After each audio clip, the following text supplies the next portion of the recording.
साथियों नमस्कार। मैं सोमनाथ मंडल अपने YouTube channel quick education hub में आपका पुनः स्वागत करता हूं। आज आपको JSTPT बेसिक कोर्स 1 के एक गतिविधि को कराने जा रहा हूं, जो संख्या की शुरुआती समझ का आकलन है। यदि किसी शिक्षक बंधु का ये कोर्स छूट गया है तो उसे पुनः ध्यानपूर्वक पूरा कर लें, ताकि आपके सर्टिफिकेट में कोई प्रॉब्लम ना हो और परीक्षा में भी कोई असुविधा ना हो।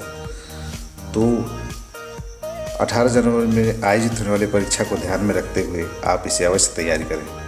तो यदि आप मेरे चैनल में नए हैं तो मेरे चैनल को सब्सक्राइब करें और दिए गए बेल बटन को भी क्लिक करें। तो चलें आज के इस नए टॉपिक पर।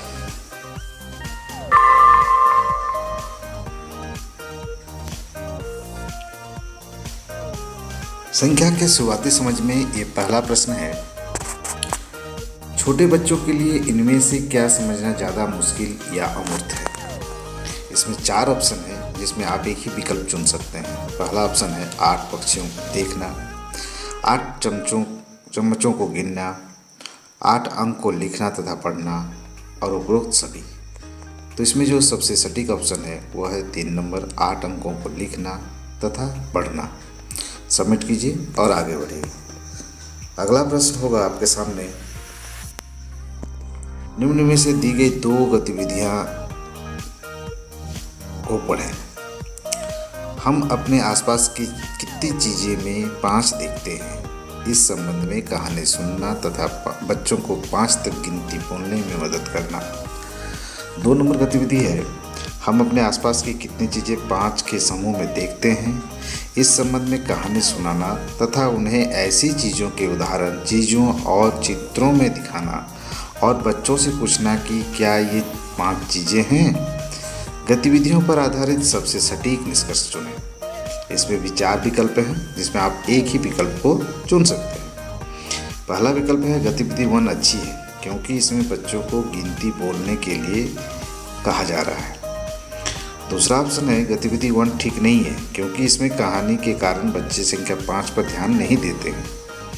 गतिविधि 3 है गतिविधि 2 से पढ़ाना ठीक है, क्योंकि इसमें बच्चे बहुत ज़्यादा काम कर रहे हैं। और आखिरी ऑप्शन है गतिविधि 2 से पढ़ना ठीक है, क्योंकि इसमें संख्या 5 को जीवन से जोड़ा गया है तथा बच्चों के चीज़ों के भिन्न चित्र दिखाए गए हैं। इसके बाद जो उन्हें मौके दिए गए हैं वे खुद जांचें कि कौन सी चीज़ें 5 हैं। ये आपके ऑप्शन सही है, इसे क्लिक करें और आगे बढ़ें। अगला प्रश्न होगा आपके सामने, इनमें से किस बच्चे को गणियता की समझ नहीं है। इसमें भी 4 ऑप्शन है, जिसमें आप एक ही विकल्प को चुन सकते हैं। अली समूह में रखी चीज़ों को सही गिनती उन्हें किसी भी क्रम में छूकर करता है। मेधा 5 चीज़ों को देखकर बिना गिने तुरंत 5 कहती है। तीसरा ऑप्शन है रिभु समूह को गिनने के लिए 5 तक गिनती बोलता है, लेकिन समूह में मौजूद चीज़ों की संख्या कुल संख्या नहीं बताता है। और आखिरी ऑप्शन है हरसिमरत समूह की चीज़ों को वह कम या एक ज़्यादा गिनने में गलती करती है। इसमें जो सबसे सटीक ऑप्शन है वो है आपका 3 नंबर। सबमिट करें और आगे बढ़ें। अगला प्रश्न होगा आपके सामने, किस स्थिति में छोटे बच्चे ज़्यादा आसानी से मात्रा को सबटाइज कर सकते हैं। आप एक ही विकल्प चुन सकते हैं। आपके पास 4 ऑप्शन है। पहला है एक प्लेट में 15 चपाती देखकर, एक कटोरे में 10 राजमा देखकर, पासे के 5 बिंदु देखकर, और आखिरी ऑप्शन है एक लाइन में 18 छात्र देखकर। तो बच्चे के लिए जो सबसे आसानी सबटाइज है वो है पासे पर 5 बिंदु को देखकर। जिसे सबमिट करें और आगे बढ़ें। अगला प्रश्न आपके सामने इस प्रकार होगा, 9.25 के बाद 7 कहती है। गिनती में गलती के सही कारण पर क्लिक करें। आप एक ही विकल्प को चुन सकते हैं। आपके पास 4 ऑप्शन हैं। क्रम असमर्थता की समझ का अभाव, गणियता की समझ का अभाव, एक की संगति न समझना, और चौथा ऑप्शन है सही क्रम की जानकारी का अभाव। यानी सवा जो कहती है 9 के बाद 7, उसे सही संख्या के क्रम की जानकारी का अभाव है। सबमिट करें और आगे बढ़ें। अगला प्रश्न आपके सामने इस प्रकार है, रुद्रजीत 7 वस्तुएं देने के लिए कहने पर 7वीं वस्तु दिखाता है। आप एक ही विकल्प चुन सकते हैं। क्रम, असम्मतता की समझ का अभाव, गणियता की समझ का अभाव, एक एक की संगति न समझना, सही संख्या क्रम की जानकारी का अभाव। तो रुद्र जी है 7वें वस्तु को देने के लिए कहने पर 7वीं वस्तु दिखाता है। इसका जो सबसे सटीक ऑप्शन है वह है गणियता की समझ का अभाव। इसे क्लिक करें और आगे बढ़ें। अगला प्रश्न आपके सामने होगा, रीता चीजें गिनते हुए जितनी तेजी से संख्याएं बोलती है उतनी तेजी से चीजें छू नहीं पाती है।